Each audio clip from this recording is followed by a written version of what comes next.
Hey guys, I'm Tim. I'm Spencer. I'm Dan. And this is the Board Game Rundown. Today we are going to review Grandpa Beck's The Bears and the Bees.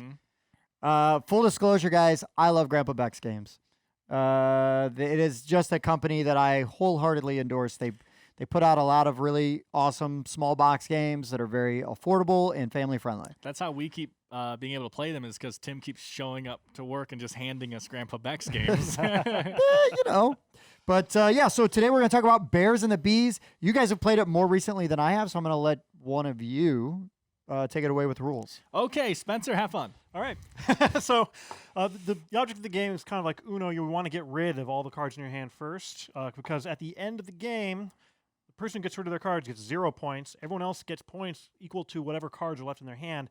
And it's like golf. You want the lowest number of points. And Dan, points are bad. Points are bad. Remember that. I don't like that wording. It starts off, you have a queen bee, and the queen bee is surrounded by honey. And the honey are wild faces. The only other rule with the queen bee is you can only place these honeycomb pieces next to her. You can't place the bees or the bears. So once you've started off, you have to connect every one of the colors to other colors. And you just build outward from there using the cards you have, taking turns. You do have these drones who have 3 honey pieces. So they are really good to save for the end because it gives you more options. You have stingers. Yeah, there we go. We have this guy. He is a worker bee. The worker bee will force one other player to draw a card. Oh, and I don't remember if I mentioned this, but you have to place one next to 2 walls. I can't place him here. I would need to find a place next to 2 of them in order to play him. So it makes it harder. It makes it a little harder. Nice little strategy there. And so this one forces someone else to draw a card. And we have flowers like this one here and that one here. Flowers all have 1 color on them, which actually makes them really hard to play. But if you can play a flower and you're in a 3-player game, you make everyone else draw a card. Nice. If you're in a 2-player game, you make your other player draw 2 cards. Then you have the bears. The Bears. The Bears. The bears. Everyone was going to do that, let's be honest. Sure. So- As a Bears fan, I will do that. So the bears have to be touching 1 honey spot and 1 of anything else. Everything around them is a wild. Nothing else can touch a bear. I cannot build here because it's touching the bear. Like my NFL team of choice, the Bears suck the fun out of But it's a great way to block it off because Right. it's really hard now to go in this direction at all because there's a bear there. And there are only a few of them in the game, but they really do change the pace of the game. I think that's the general gist of the game. Yeah, I mean, this isn't overly complicated. not at all. Like we said, Grandpa Beck's games are usually pretty straightforward. Oh, go on. There was one more thing with bears. When you can place a bear, you get to give one of your cards to another player. Oh, yeah. I That's thought a you had already big said swing. that. Yeah, which is a really nice like double whammy, right? Because Yep. not only are you getting rid of a card, but now somebody else is adding a card to their hand. And as an additional bonus, if you can place a card, if it was looked like this, and if you could place a card touching 3 walls or more, you get a bonus turn. You get to then play another one. Yep. And so you can just chain these bonuses off each other if you can set it up right. Yeah, and there's a bunch of variants in the rule book that make the game slightly harder, mix up the powers a little bit. Simple stuff that just you can kind of change it to the level of play you want. Yeah. So I went into this game not knowing what to expect. Everyone knows I don't like abstract strategy games, and it looked like an abstract strategy game. Sure. And we've already had this conversation on our weekly podcast, the Board Game Rundown. But it took me way too long as someone who talks about games like this much as a big part of my life to understand how to play the basic part of this game at the beginning, because the rule book kept saying the person you want to discard all your cards. Cool. And then it said the person who has no cards gets no points. And I was very confused at those 2 sentences, so I didn't read on to where it says points are bad. I didn't read on to that far. Please tell me that in the rules it just says points are bad. Dan. Dan. And I was so hung up on that for a bit, and I was like, I don't understand. This makes no sense. And then Catherine just looked at me once because we were both kind of trying to figure it out, and she said, oh, it's like Uno. You just want to get rid of, and the cards are bad, and you want to get rid of them. And literally everything fell into place at that point. So just, I know that you're not as dumb as me out there, but just if you were also confused because you stopped reading halfway through a paragraph. So that's why that is. But so then once I got into the mindset that this is just kind of like a way prettier. Dialed up Uno. It's like Uno and dominoes together. Yeah, and I started really liking it. Then we were like, oh, okay. Yeah. And we were playing, and we actually played twice in a row, I think. And yeah, I had a really good time with it. I mean, listen, it's not gonna be game of the year for me or anything, right? But No, like, right. As like a little filler game, especially, I'm gonna say this again. I said this on our podcast, but now that we're in the actual review, I definitely need to say it again. If you like Uno, or if you're part of a family and you're maybe more of a gamer, and you're part of a family who just likes playing Uno and little games like that. Man, upgrade to this game. Yeah, this is a good one. This is going to give your family the same feeling, but you're going to be able to start turning up the difficulty and the theme and stuff on games just a little bit. Like, listen, I know you like Uno. Same basic principle, but just there's more. There's more depth, to it than that. But easily teachable. Yeah, It's no, pretty. yeah, it's really Yeah, pretty. exactly, and it's pretty. Uno, if you like that, blue, green, yellow card or whatever, that's fine. But Sure. this takes that basic idea and it adds this honeycomb mechanic and the asymmetric pattern. abilities and stuff, right? And yeah, Yep. that's my biggest takeaway. I want you guys to take from this is if you find yourself playing Uno a lot. This game is well worth the price tag for an Uno replacement. I'm telling you that right now. Uno, if you would like to sponsor us, no, I'm just kidding.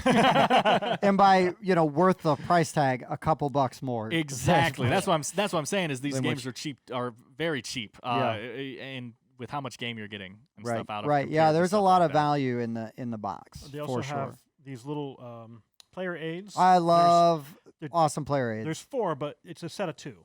So Mhm. they tell you what all the little pieces do and what your turn is, and it's super simple. Yeah, and they even break down like bonus plays, right? Yeah, like, exactly. tells you what gives you extra stuff. Yeah, it's very straightforward. But again, do not underestimate like the value and the importance of good player aids, Absolutely. even on a game that seems like it's straightforward anyways. I mean, now you've got it in front of you. The bonus plays, because it is that extra mechanic that takes it a step or two beyond Uno, right? You've got these constant reminders you can keep in front of you and go, oh yeah, like I need to make sure that this does that, that I'm Right, doing this. because again, if you're playing with your family who's used to something lighter, then Right. they're definitely going to want that in front of them, and these do a great job. Yeah. All right, guys. Well, I mean, what are your thoughts on the Bears and the Bees? I've said most of my thoughts already. I've talked about it in the podcast and now here with how unsure I was going into it, and how happy I was coming out of it. Again, it's not in my top 10 favorite games of all time or anything like that, but it is a fantastic filler little card game, I guess. Again, it's this weird mixture of like card game but like tile laying game. Yeah, right? exactly.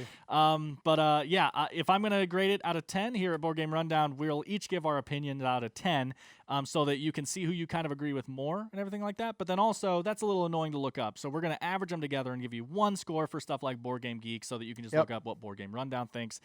And if I was gonna give this game out of 10, I'd probably stop at a nice 7. I think I'd give this a nice 7. I would recommend this game again to anyone that falls under the umbrella I already said. I think you're gonna have a good time with it. I don't really see anyone not having a good time with it. Again, they Right. might play and be like, "Oh, that was fun. What's next?" Right? Like Right. if they're like used to like Twilight Imperium and stuff, right? This Sure. is not that. But I Not cannot that. imagine someone playing this game and being like, "That was terrible." I just Right. can't imagine that. No, not at all. How about you, Spencer? You played it a couple times, right? Do you Yeah. play with your family? Yeah, I play with my family. My daughter, and she's 10. My son got to play it with my wife. He's only 5, but I mean, he was able to have a good time with it as well. Mm-hmm. The one thing I wanted to say about this, not only is it's fast, it's quick, it's easy, it looks good, and the kids are going to love it. Yeah, so I definitely would recommend this if you've got kids. I'm going to give this one a 7.5. 7.5. 7.5. Yeah, 7.5. That's solid. That's solid. I would recommend it. No, that's cool. Outdo Yeah. me. That's cool. Yeah. Well, you know what? I'm in the exact same spot. I'm a 7.5, and the only reason it's not higher is this is a fairly light game. Yeah, you know, it's- You can get a little more competitive in it, sure. but I mean, I was And playing again, with my that's- kids. But all of that being said, this is actually a pretty fantastic game. I mean, it's for what it does, it's really good. Again, it's a company that I absolutely love, and there are some of their games that they have that I do like better. But Bears and the Bees is a great family weight game, and it is a very easy recommend to like. oh yeah, I need a game to play with my kids or my in-laws and they don't play a lot of games, or whatever. I mean, those are big ways for me to get games to the table at like Thanksgiving or family gatherings or whatever. Yeah, I So- might actually give my copy to my mom so that she can get my sister and stuff to play Oh, games yeah. with her more. Because again, this is just such an easy game. It's a really nice get entry people to play. level, just like Dan said, you kind of turn the temperature up a little bit, if you want to make it a little more more That's interesting. what I was showing off here. Is there's a whole 2 or 3 pages of just the advanced rules. Hey, Yep. you wanna spice things up a bit? There you go. But There you go. but I played without him, and I thought it played really good. Yeah, that plays really well. So our total rating between all of us, 7.3. 7.3. There you go. Thanks. So- That was different. Yeah. That was different. That was different. So yeah, another really strong outing from Grandpa Beck. Yep. We will have more reviews of their games. I was just about to say coming on. that. You're gonna see them trickling out. Yeah.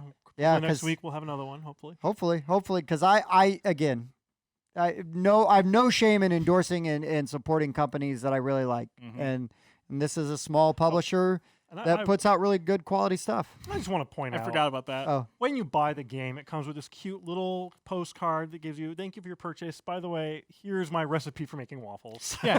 Here's a whole wheat pancakes and waffles recipe, and the some of the other games I've played by them also That's same thing, fantastic. I love it. different recipe. recipes. Yeah. So hilarious. So It's just a nice family-owned company, Yeah. and being a hard cynic like I can be sometimes, these do hit me in the sweet spot, man. I love it. for one second out of my day, I didn't feel like punching someone in Yeah, the face. that's right. That's right. All right, guys. Well, this has been Bears and the Bees for the Board Game Rundown. I've been Tim. I've been Spencer. I've been Dan. Thanks for checking out the Board Game Rundown. If you like what you saw, like, comment, and subscribe to our channel. Share our videos on social media and spread the word. We publish new content weekly, including reviews, unboxing, and Let's Plays. And as always, thanks for watching.